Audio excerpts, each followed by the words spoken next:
sa Philippine-Chinese Friendship Society na ang China ang pinaka-importantong aliado nila ay dahil doon sa tagong yaman, na nakaw na yaman ng mga Marcoses sa Amerika.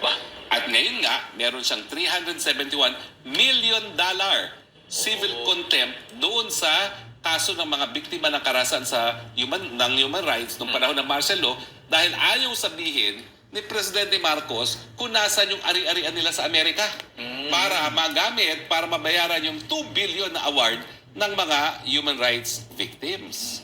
So binalikan ko kung paano ba ang paghahanap ng tanging yaman dyan sa Amerika at nalaman ko nga yung 4 na Manhattan buildings kasama na yung Crown Plaza at saka yung Lindenberg property na isinurrender ni Antonio Florendo, no?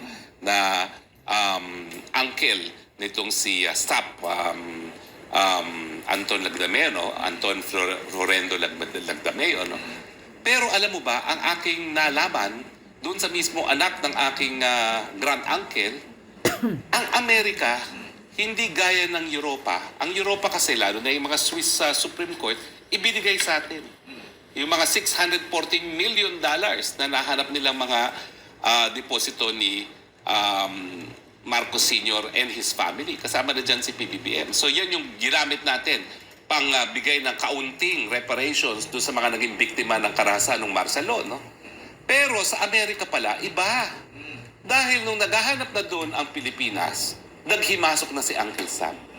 At ang sabi sa akin, nung anak mismo ni Jovi Salonga, ang mga Amerikano kasi, kapag meron natatanggal ng diktador, sila naghahanap ng mga ari-arian. Anong sumatutan? Ang karamihan ng na-recover ng nakaw na yaman ng mga Marcoses nanggaling sa Europa.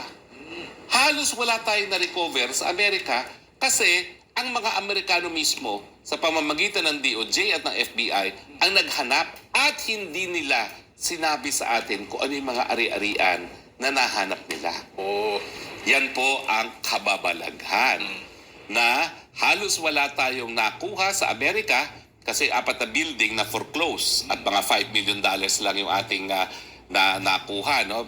Nung sinalba natin yung property at saka yung sinurrender ni Florendo. At meron din kaunting sinurrender yung mga tantoko, no? Nako, pasensya na kayo. Alam ko lahat kayo nagtatago na at kinakalimutan nyo na yung kasaysayan nyo yan. Pero bubuhayin ko po muli yan. Yan po maging advocacy ko.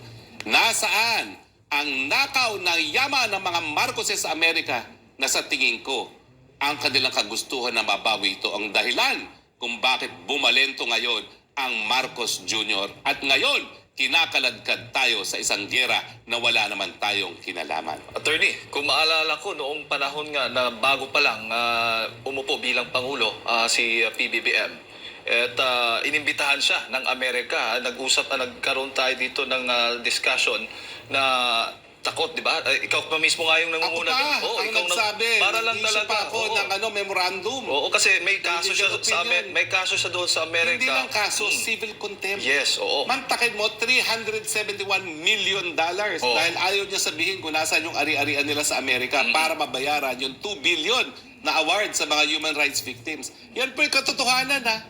Yan. Hindi niyo ako masusujan for libel kasi katotohanan po yan, matter of public record.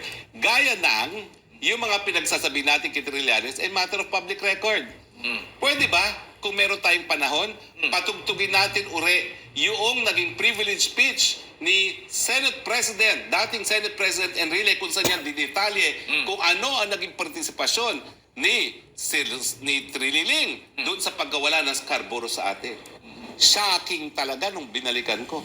Pero alam mo, 2012 to, nakalimutan na sana ng taong bayan. Pwede naman loko yung isa para maging alkalde ng Caloocan dahil binuhay sa pamamagitan ng pagdemanda, patutugtugin po natin yan muli. Okay? At yan po ang pangako natin. Araw-araw patutugtugin natin dito sa SMNI nang maalala ng taong bayan ang kataksilan ng ginawa niya. At alam mo, hindi siya man enough to stand up, ha? Nag-walk out! Ang moko! Oo, nakita ko yan sa video. Out. Kikita yan sa video. At hindi niya dinipensa ng kanyang sarili. Bakit gano'n? Tapos ngayon magdidemanda siya ng libel. Ayun naman, aga-aga. Ikaw talaga, ha? Wala lang dito si